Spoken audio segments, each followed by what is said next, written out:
On a freezing winter night, a desperate knock changed everything. A young mechanic opened his door to find a bleeding stranger, and what followed was a race against time through a deadly snowstorm that would transform two broken souls forever. If stories like this touch your heart, please subscribe so you never miss one. Now let's begin. On a winter's night when the world seemed to hold its breath beneath layers of fresh snow, Marcus sat alone in his dimly lit garage, surrounded by the familiar scent of motor oil and metal. The clock on the wall had long passed midnight, but sleep felt like a distant luxury he couldn't afford. Orders had piled up over the past week, tourists flooding into the mountain region for the holiday season, their vehicles demanding last-minute attention before they ventured further into the treacherous terrain. Marcus was exhausted, his hands stained black from hours of work, his back aching from bending over engine after engine. Yet there was something oddly comforting about the solitude of these late hours, the way the silence wrapped around him like a familiar blanket, broken only by the occasional howl of wind against the garage doors. He had always been good at being alone, or at least that's what he told himself. Outside, the snowfall had intensified, transforming the landscape into an alien world of white. The roads were becoming treacherous, nearly invisible beneath the accumulating snow, and Marcus knew that driving home in his current state of exhaustion would be foolish at best, deadly at worst. His house wasn't far, maybe 20 minutes on a good day, but tonight was far from a good day. The forecast had warned of the storm, yet he'd stayed anyway, driven by that stubborn need to finish what he'd started. So instead of risking the journey, he'd made a decision that felt both practical and slightly pathetic. He'd converted an old leather chair in the corner of his workshop into a makeshift bed, throwing a worn blanket over it and positioning a space heater nearby. It wouldn't be comfortable, but it would be safe, and safety had become Marcus's primary concern in life. As he settled into the chair, pulling the blanket up to his chin, his eyes wandered to a photograph tucked away on a shelf near his toolbox. It was old, the edges yellowed with time, showing a younger version of himself standing beside a woman with auburn hair and a smile that once made his world feel complete. Sarah. Her name still carried weight in his chest, even after 3 years of separation. The divorce had been quiet, almost too quiet, as if their love had simply evaporated rather than exploded. She'd wanted things he couldn't give, a life he couldn't build, and eventually the distance between them had grown too wide to bridge. Marcus was 33 now, and the years since Sarah had been a slow process of building walls, of convincing himself that solitude was strength rather than a symptom of fear.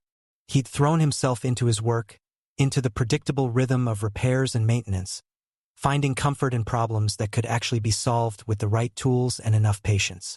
The sound of snow against the windows created a hypnotic melody, and Marcus felt his eyelids growing heavy. The warmth from the heater was starting to penetrate the cold that had seeped into his bones, and he was just beginning to drift off when he heard it. A sound that didn't belong to the night, a sound that shattered the peaceful isolation he'd wrapped himself in. It was a knock, faint at first, so faint that he almost dismissed it as his imagination playing tricks in that space between waking and sleeping. But then it came again, more insistent this time, a deliberate rapping against the metal door of his garage. Marcus's heart jumped, his exhaustion instantly replaced by a surge of adrenaline. Nobody should be out here, not at this hour, not in this weather. The nearest town was miles away, and the road passing his garage had been empty for hours. He stood up slowly, his mind racing through possibilities, most of them unsettling. Carefully, quietly, he made his way toward the door, his hand instinctively reaching for a heavy wrench on a nearby workbench. Through the small frosted window beside the entrance, he could barely make out a shape, a dark silhouette against the even darker night, swaying slightly as if struggling to remain standing. Marcus's throat tightened. Every instinct screamed caution, yet something else, something deeper, urged him forward. He called out, his voice rough and uncertain. "Who's there?" The response came immediately, a voice so fragile and trembling that it cut through his defenses like a blade. "Please, I need help. Please, I'm freezing." It was a woman's voice, desperate and afraid, and in that moment, Marcus knew that whatever danger might await him beyond that door, leaving her out in the storm wasn't an option. His hand moved to the lock, and as he pulled the door open, a blast of frigid air rushed in, along with the woman who would change everything. The woman who stumbled through the doorway looked like she'd been battling the elements for hours. Her coat covered in a thick layer of snow, her face pale and drawn with exhaustion and fear. Marcus estimated she was somewhere in her early 50s, though the stress etched into her features made it difficult to tell with certainty. Her lips had taken on a bluish tint, and her entire body trembled with violent shivers that seemed to originate from somewhere deep within her core. Without hesitation, Marcus grabbed her arm to steady her as she nearly collapsed, guiding her away from the open door which he quickly shut against the howling wind. "Come here, sit down," he said, his voice gentler now, leading her toward the chair he'd just vacated. She moved mechanically, as if her body was operating on pure survival instinct rather than conscious thought. And when she finally sank into the chair, a small whimper of relief escaped her lips. Marcus repositioned the space heater directly in front of her, then grabbed another blanket from a storage cabinet and draped it over her shoulders. She clutched it immediately, pulling it tight around herself, but the shaking didn't stop. Her teeth chattered so violently that Marcus knew trying to get information from her right now would be pointless. "Don't try to talk yet," he instructed, his mechanic's hands moving with surprising gentleness as he adjusted the heater's settings to maximum. "Just breathe and get warm. You're safe now." The woman's eyes, a striking shade of green even in her distressed state, met his for a moment, filled with a gratitude so profound it made Marcus's chest tighten. He realized then that he hadn't truly looked into another person's eyes, really looked, in longer than he cared to admit. There was something vulnerable and raw in that gaze, something that reminded him he wasn't just a collection of routines and defenses, but still a human being capable of connection. Moving to the small kitchenette area he'd set up in the corner of his garage, a luxury he'd installed after too many late nights and skipped meals, Marcus busied himself with making tea. The mundane action helped steady his own nerves, which were more rattled than he wanted to acknowledge. As the water heated on the portable stove, he stole glances at his unexpected visitor. She had pulled her coat tighter despite the blanket, and her eyes were darting around the garage, taking in her surroundings with the wariness of a trapped animal. Marcus understood that look. He'd seen it in his own reflection during the worst days after Sarah left. That fear of trusting anything or anyone, that certainty that safety was always temporary. "Tea will be ready in a minute," he called over softly, hoping his voice might anchor her, pull her back from whatever dark place her mind had retreated to. "You're okay. Whatever happened out there, you're okay now." The kettle began to whistle, and Marcus poured hot water into 2 chipped mugs, adding tea bags and a generous amount of sugar to both. His grandmother had always said sweet tea was good for shock, and though he didn't know if that was medical fact or old wives' tale, it felt right. He placed both mugs on a small tray and carried them over, setting one on the metal work table beside the woman and keeping the other for himself. She reached for the mug with trembling hands, and Marcus had to resist the urge to help her, sensing she needed to do this herself, to prove to herself she could. She raised the mug to her lips, taking a careful sip, then another, and gradually, almost imperceptibly, the violent shaking began to subside. Color started to return to her cheeks, and the bluish tint faded from her lips. After what felt like an eternity but was probably only 10 minutes, she finally spoke. "My name is Catherine," she said, her voice still shaky but stronger now, carrying a hint of an accent he couldn't quite place. "I don't know how to thank you. My car, it went off the road about half a mile back. The snow was so thick, I couldn't see anything, and suddenly I was sliding, and then I was stuck." She paused, taking another sip of tea, and Marcus saw her hand was still trembling slightly. "I tried to get it out, thought maybe if I could put something under the tires for traction, but that's when..." She trailed off, and Marcus saw something flicker across her face. Fear, real and visceral. "That's when what?" he prompted gently, though a cold sense of dread was already forming in his stomach. Catherine set down her mug and with shaking fingers began to roll up her left pant leg. What Marcus saw made his blood run cold. There, just above her ankle, was an unmistakable bite mark, the skin torn and bleeding, the surrounding area already beginning to swell and bruise. "Oh God!" Marcus breathed, moving closer to examine the wound. "What did this?" Catherine's voice dropped to barely more than a whisper, as if saying the words too loudly might somehow summon the creature back. "It came out of nowhere, this wild dog, or maybe a wolf. I couldn't tell in the darkness. Its eyes reflected my headlights, and for a second we just stared at each other. Then it started circling my car, growling, and I panicked. I grabbed a piece of cardboard from my trunk, thinking I could use it for the tire, but the moment I bent down, it lunged. I felt its teeth sink in before I even saw it move. She was breathing rapidly now, the memory clearly overwhelming her, and Marcus placed a steadying hand on her shoulder.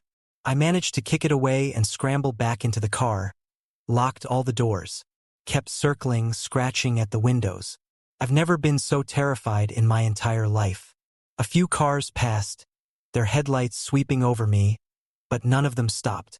I flashed my lights, I honked, but everyone just kept driving. Tears were streaming down her face now, and Marcus felt a surge of anger at those faceless drivers who'd left her stranded. Marcus's mind was racing, calculating risks and options. Wild dogs in this region were rare but not unheard of, especially during harsh winters when food became scarce and desperation drove them closer to roads and human settlements. But wolves, actual wolves, those were a different matter entirely. They were more dangerous, more unpredictable, and their bites carried serious risks beyond the immediate physical damage. "How long ago did this happen?" he asked, trying to keep his voice calm despite the urgency he felt. Catherine glanced at her watch, squinting at it in the dim light. "Maybe 2 hours? I waited in the car as long as I could, until I was sure it had gone. My battery died because I kept the heater running, and the cold was becoming unbearable.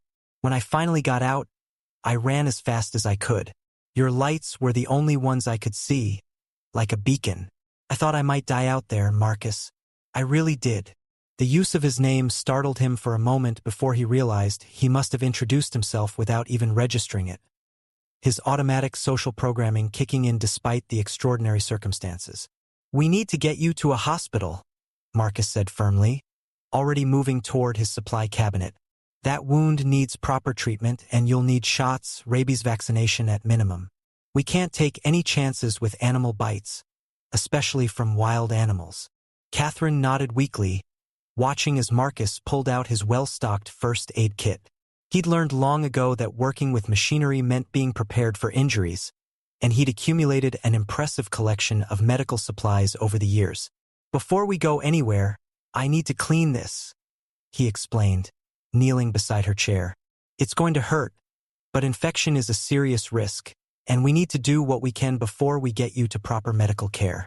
Marcus worked with steady hands, cleaning the wound as gently as possible while Catherine gripped the arms of the chair, her knuckles white with tension. When he poured antiseptic over the bite, she let out a sharp cry that cut through him like a knife, but she didn't pull away. I'm so sorry," he murmured, working as quickly as he could while still being thorough. "Almost done." Once the wound was cleaned, he wrapped it carefully in sterile gauze, securing it with medical tape. It wasn't perfect, but it would protect it during the journey to the hospital. Standing up, Marcus looked out the window at the still falling snow, his jaw tightening. The roads would be treacherous, visibility near zero, and the nearest hospital was at least 40 minutes away in good conditions. Tonight, it could take more than an hour, but there was no choice. Every minute they delayed increased the risk of infection, of complications he didn't want to think about. "Wait here," Marcus instructed, grabbing his heavy winter coat and boots. "I need to prep my truck. We're going to get you to the hospital, Catherine. I promise." He headed out into the garage bay where his personal vehicle sat, a sturdy four-wheel drive truck he'd modified himself for exactly these kinds of conditions. As he loaded chains, extra blankets, a thermos of hot coffee, and emergency supplies into the truck bed, his mind kept circling back to the woman sitting in his workshop. There was something about her presence that had awakened something in him, something he'd thought was dead and buried. Maybe it was the vulnerability in her eyes, or the way she trusted him despite her obvious fear, or simply the fact that for the first time in years, He felt needed in a way that went beyond fixing engines and changing tires. Whatever it was, Marcus knew with absolute certainty that this night had already changed him, and something told him it wasn't over yet. He climbed into the truck, turned the key, and listened to the engine roar to life. As he waited for it to warm up, he couldn't shake the feeling that fate had knocked on his door tonight, and nothing would ever be quite the same again. The journey to the hospital was a test of nerves and skill that pushed Marcus to his limits. The snow had transformed familiar roads into alien landscapes, obliterating lane markers and turning every curve into a potential disaster. Catherine sat in the passenger seat, bundled in blankets, her injured leg elevated as much as the confined space would allow. Despite her obvious pain and exhaustion, she watched Marcus with a quiet intensity, studying the way his hands gripped the steering wheel with practiced confidence, the way his eyes never stopped scanning the road ahead, reading the terrain like a language only he understood. There was something almost meditative about his focus, a calmness that seemed to radiate outward and settle her own frayed nerves. "You do this often?" she asked, her voice cutting through the sound of the heater and the rhythmic swish of windshield wipers fighting against the endless snow. "Drive through blizzards in the middle of the night to save stranded strangers?" Marcus allowed himself a brief smile, though his eyes never left the road. "First time, actually. Usually I'm the one people call when they need their car fixed, not when they need rescuing. But I've driven these roads for years, know every twist and turn, every dangerous spot. We'll make it." His confidence wasn't bravado, Catherine realized. It was the quiet certainty of someone who knew exactly what he was capable of, who had tested himself against difficult conditions and emerged victorious.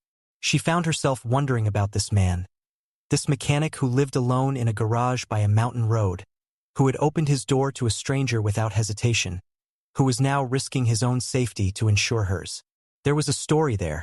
She could sense it, layers of experience and pain that had shaped him into someone both guarded and generous, isolated yet fundamentally kind. "What were you even doing out here?" Marcus asked, navigating around a particularly treacherous patch where the road seemed to disappear entirely into drifted snow. "This isn't exactly tourist season for solo travelers." Catherine was quiet for a long moment, and Marcus wondered if he'd overstepped, pushed too far into territory she wasn't ready to share. But then she began to speak, her words coming slowly at first, then faster, as if a dam had broken. "I work in corporate consulting, high pressure, constant deadlines, office politics that would make Machiavelli proud. Last week, I had a breakdown, nothing dramatic, just sitting at my desk and suddenly realizing I couldn't do it anymore. Couldn't spend one more day in that suffocating environment pretending everything was fine. I'm 52 years old, Marcus, and I looked at my life and saw nothing but work, empty achievements, an apartment I barely spend time in, relationships that fell apart because I was always too busy, too stressed, too absent." Her voice cracked slightly, and she paused to wipe her eyes. "So I did something completely out of character. I told my assistant to cancel everything, got in my car, and just started driving. No plan, no destination, just away. I've always loved mountains, the silence, the scale of them. They make human problems seem smaller somehow." Marcus understood that impulse more than he wanted to admit. How many times had he considered just leaving, packing up and disappearing to somewhere nobody knew him, somewhere his failures and disappointments couldn't follow? But he'd always stayed, bound by inertia or fear, or maybe just a stubborn refusal to admit defeat. "And now you've got a wolf bite and frostbite to show for your spontaneous adventure," he said, trying to lighten the mood. Catherine actually laughed, a genuine sound that seemed to surprise both of them.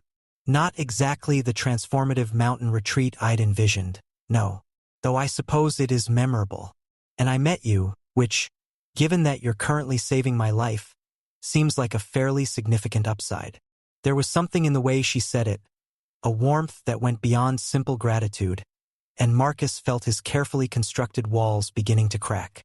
He told himself it was just the intensity of the situation, the adrenaline and fear creating a false sense of intimacy, but part of him knew better. They drove in comfortable silence for a while, the truck's headlights cutting weak tunnels through the swirling snow. Marcus's thoughts drifted to his ex-wife, to Sarah and the life they'd planned but never built. She'd wanted security, stability, a future mapped out in careful detail. He'd wanted those things too, or thought he did, but somewhere along the way, his inability to open up completely, to let her past his defenses, had eroded the foundation of their marriage until there was nothing left to save. After the divorce, he'd convinced himself that love was a risk he couldn't afford to take again, that isolation was safer than vulnerability. But sitting here with Catherine, this woman he'd known for barely 2 hours, he felt something stirring that terrified and exhilarated him in equal measure. It wasn't love, not yet, maybe never, but it was possibility, and he'd forgotten what that felt like. "We're almost there," Marcus announced as lights finally appeared in the distance, the hospital's emergency entrance glowing like a promise of safety and salvation. Catherine let out a breath she didn't realize she'd been holding, relief flooding through her. But mixed with that relief was something unexpected, a reluctance for the strange, intense night to end, for the connection forming between them to be severed by the return to normal life. Marcus pulled up to the emergency entrance, threw the truck into park, and was out and around to Catherine's door before she could even unbuckle her seatbelt. He helped her down carefully, supporting her weight as she favored her injured leg, and together they made their way through the automatic doors into the harsh fluorescent brightness of the hospital. A nurse immediately approached, taking in Catherine's condition with practiced efficiency, and within minutes she was being whisked away to an examination room. Marcus started to hang back, assuming his role in this drama was complete, but Catherine's hand shot out and grabbed his wrist. "Please don't leave," she said, her green eyes locking onto his with an intensity that stole his breath. "Not yet." And Marcus, who had spent 3 years carefully avoiding any situation that might require emotional investment, found himself nodding and following her into the unknown. The hospital's examination room was sterile and bright, a stark contrast to the intimate darkness of Marcus's garage and the cocoon-like interior of his truck during their harrowing journey.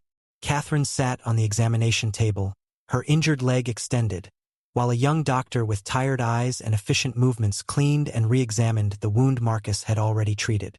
Marcus stood against the wall, feeling oddly out of place yet unable to leave, his presence requested by Catherine with a desperation that had touched something deep within him. The doctor asked questions in a clinical monotone, documenting every detail about the attack, the animal's appearance, the timeline of events. Catherine answered as best she could, her voice steady now, though Marcus noticed how her hands gripped the edge of the examination table, knuckles white with tension. When the doctor mentioned rabies shots and the protocol that would follow, requiring multiple injections over several weeks, Catherine's face paled, but she nodded with grim acceptance. "You're lucky," the doctor said, though his tone suggested he'd delivered this particular assessment so many times it had lost all meaning. "The bite is clean, no major tissue damage, and your friend here did an excellent job with the initial first aid. We'll administer the rabies immunoglobulin and the first vaccine dose tonight, start you on antibiotics, and you'll need to come back for follow-up shots. We're going to keep you for observation for a few hours, make sure there's no adverse reaction and that your core temperature returns to normal. You showed early signs of hypothermia when you arrived." He scribbled notes on a tablet, then looked up at Marcus. "And you drove through that storm to get her here? That's either very brave or very foolish, possibly both. The roads are officially closed now, emergency vehicles only. You won't be able to leave until they're cleared, which probably won't be until morning at the earliest." Marcus absorbed this information with a sinking feeling, not because he was trapped, but because he realized he had no idea what came next in this strange, unprecedented situation. After the doctor left, promising to return with medications and paperwork, Catherine and Marcus found themselves alone again, the beeping of medical equipment and distant hospital sounds filling the silence between them. "I'm sorry," Catherine said finally, her voice small. "I've completely disrupted your life, kept you from sleep, from work, and now you're stuck here because of me."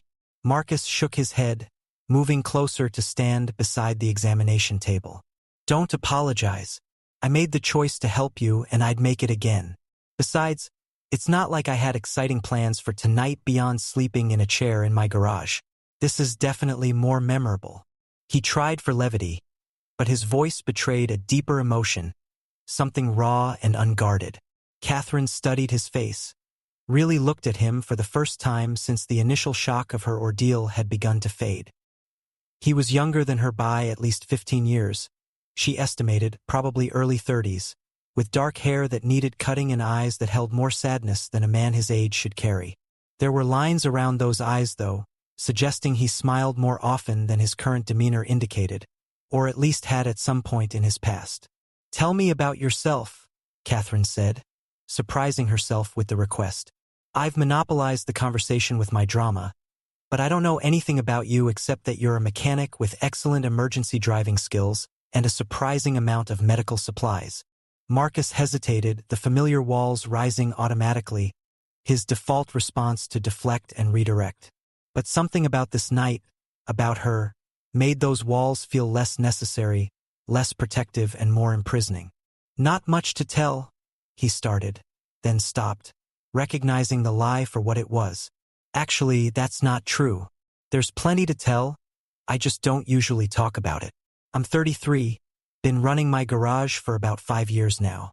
Before that, I worked for other people, saved every penny, finally scraped together enough to buy my own place. I was married once, to a woman named Sarah. She was brilliant, organized, had her whole life planned out in detail. I thought I wanted the same things: stability, a future we could predict and control. But I couldn't give her what she needed, couldn't open up the way she deserved, and eventually she left. Can't blame her, really." The admission hung in the air between them, more intimate than Marcus had intended, and he felt exposed in a way that normally would have sent him retreating. But Catherine's expression held no judgment, only understanding and something that looked like recognition. "I was engaged once," she offered, a trade of vulnerabilities. "His name was David, and he was everything I thought I wanted: successful, ambitious, driven. But we were so focused on building careers, on achieving the next milestone, that we forgot to actually build a relationship. By the time we realized it, we were strangers sharing an apartment and a 5-year plan that neither of us actually wanted anymore. We called it off 3 months before the wedding, very civilized, very mature, very empty. That was 8 years ago, and I haven't let anyone close since. Easier that way, or so I convinced myself." She laughed bitterly. "Look at us, a couple of walking clichés, damaged people too afraid to try again." But even as she said it, Catherine felt something shifting, a recognition that this moment, this connection forming between them, was anything but cliché.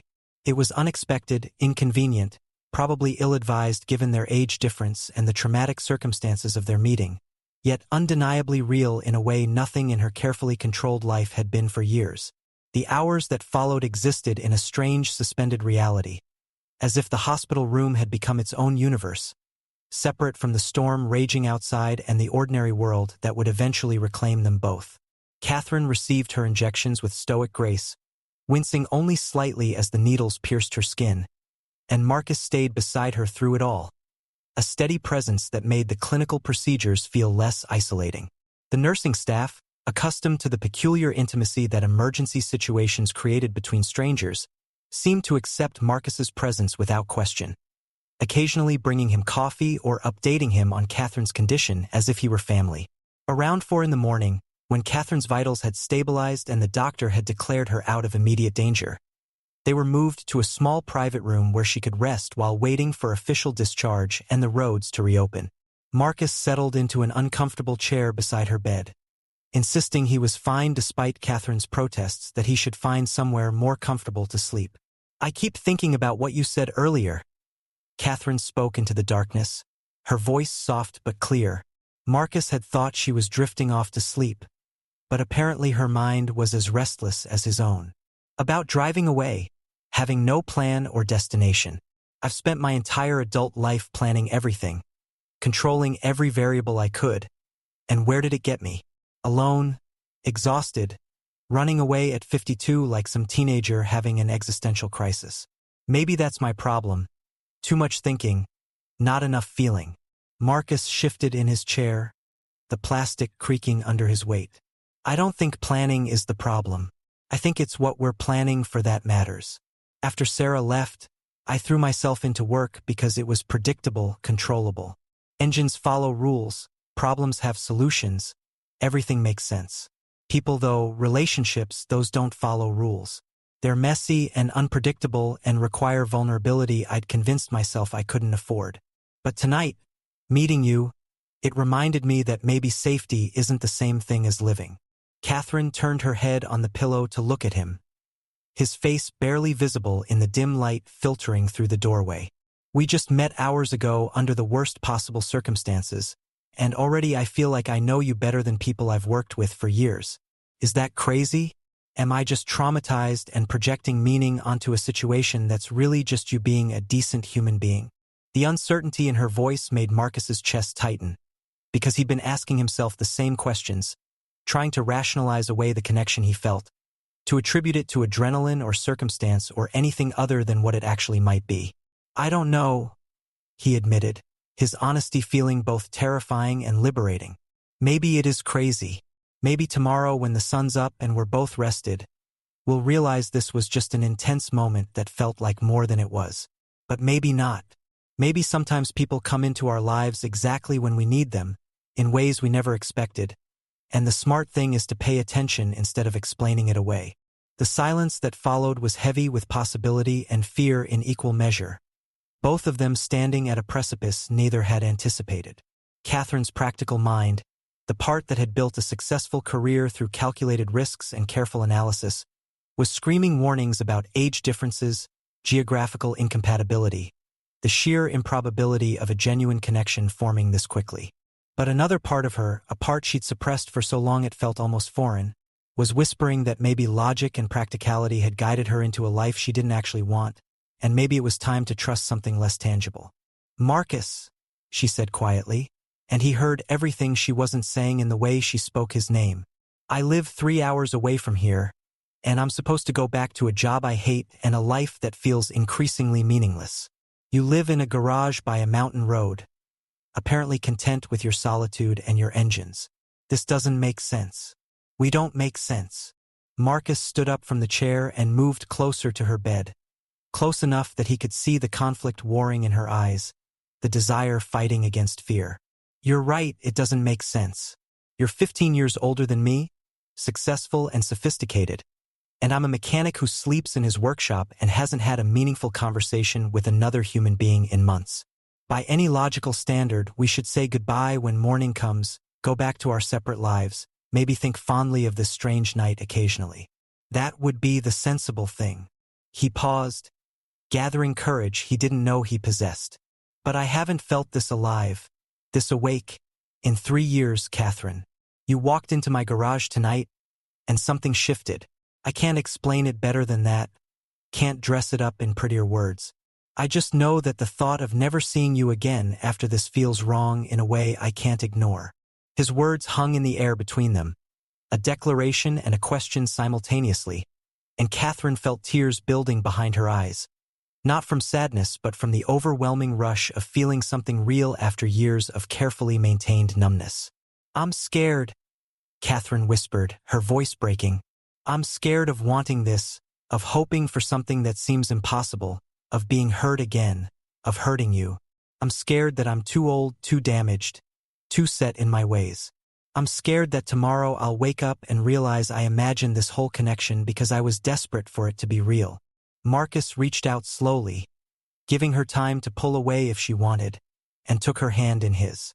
Her fingers were cold, and he wrapped his larger, calloused hand around them, offering warmth and certainty in a moment defined by uncertainty. "Then let's be scared together," he said simply. "We don't have to figure everything out tonight.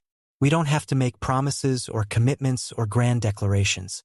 But when morning comes and they discharge you, when the roads are clear and real life is waiting, don't just disappear. Give this, whatever this is, a chance to be something. Give us a chance." The snow outside had finally stopped, Marcus noticed, the world falling into that peculiar silence that comes after a storm, when everything is muffled and new and waiting to be discovered. Catherine squeezed his hand, a wordless answer that spoke louder than any declaration, and in that moment, both of them understood that fate hadn't just knocked on Marcus's door that night, it had crashed through it, wild and desperate and impossible to ignore, and neither of them would ever be quite the same again.